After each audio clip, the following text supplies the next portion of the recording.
In today's lecture, we will learn about break and continue statement in Python and also the else class on loop. Like in C, the break statement is used to break out from a loop. That means to break out of the innermost for or while loop. Let's go for an example to make it clearly understandable. Let's examine this code. This code is used to find the prime number. So this is the first loop. We start from 2 to 10 and each element is taken as a variable name n. Then the second innermost loop, it is run over 2 to with range 2 to the n. N is taken from first loop. Okay. Suppose this cells will be put in here. Yes. So whenever this inner statement, okay, let's take a particular example. Suppose this n is here, let the n is 6. Okay, let the n is 6 here. So x range from 2 to 5. Then this n means 6 modulus 2 to 6. It will operate, it will iterate over range of x value. So now what is the range of x value? 2 to 5. So 6 first modulus 2, then 6 modulus 3, 6 modulus 4. Likewise, it will iterate over this particular x range. And suppose, so first is x modulus 2. So when x modulus 2, it is equal to 0. So now this condition is satisfied. Once this condition is satisfied, this will go inside this if statement and print this line and break out of this for loop. That means once any number is divisible by 2 onwards number, that means it is not a prime number. So no need to iterate over and over inside this for loop, because once it is divided by 2 means it is not a prime number. And if let's take a example 5 here. Suppose n equal to 5. Now this x range from 2 to 5, that means 2 to 4, 2, 3, 4. So first 5 modulus 2, so it will not give me 0. 5 modulus 3 not give me 0. 5 modulus 4 not give me 0. That means this complete loop is exhausted. So there is no such if statement occur inside this for. So what will happen? It will come to the else part and it will print that n is a prime number.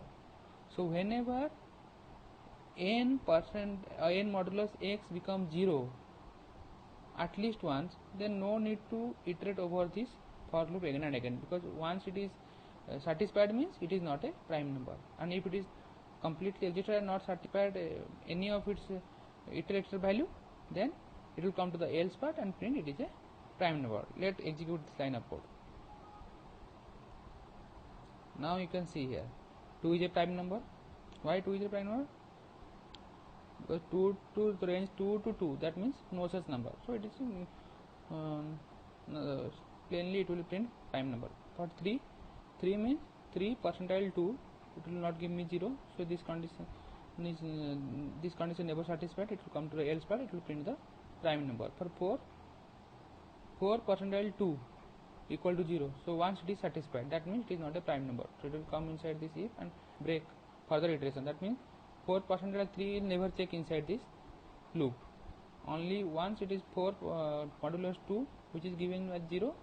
So that much is sufficient to prove that this is not a prime number. So this is all about break and else clause for loop. Let's examine another code to check the continue statement. But here suppose I am commenting out this continue and I will give you a comparison between.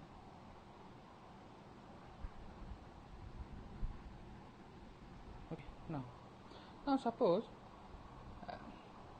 this code will execute. So what will happen? So first num takes a value from 2 to 9, and if num modulus 2 equal to 0, that means it will print it is a even number. So found an even number and the number value is let it be 2, 4 or anything number. Then what happened? Then so if there is no such continuous statement means then what happened? Then it will go to execute this line of code. Okay, if there is no continuous statement, but let execute this line of code. Okay, so what will happen? You can look here. This print statement, it is executed irrespective of whether this condition is satisfied or not. Okay, let I am commenting out this print statement also. Okay, that's it. Now you can say no problem. Here you can. Okay. So look, whether this condition is satisfied or not, but this print will executed for each number in the range. Okay. Now suppose I am making this writing this continue here. Okay. So now what will happen? And now remove this pass function. Okay. Now what will happen? Whenever this condition is satisfied, so it will not going to execute this line of code. It will simply again come back to the for loop. So that means it will go to continue the loop.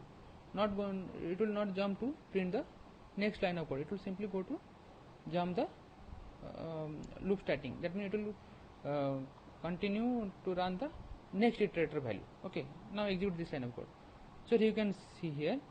So for if num percentile 2 equal 0, for 2 it is 0. That means it will come here and it will continue means it will go to the beginning. Okay. For 3 this condition is not satisfied, then only this print will be executed. For 4 it is satisfied, so this is not going to execute. For 5 this is not satisfied, so this continue statement is not going to execute. That means it will going to execute the last statement of for loop. Okay.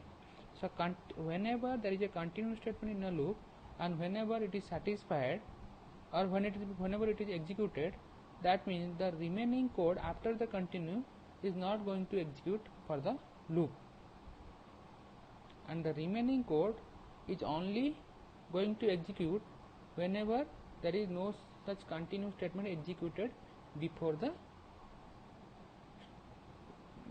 remaining code. For here, if there is a continue here, that means continue statement executed, that means this print is never going to execute, because this continue statement bypass the remaining code and it will go to jump to the beginning of the loop to iterate for the next value. Okay, I think I am clear. Thank you.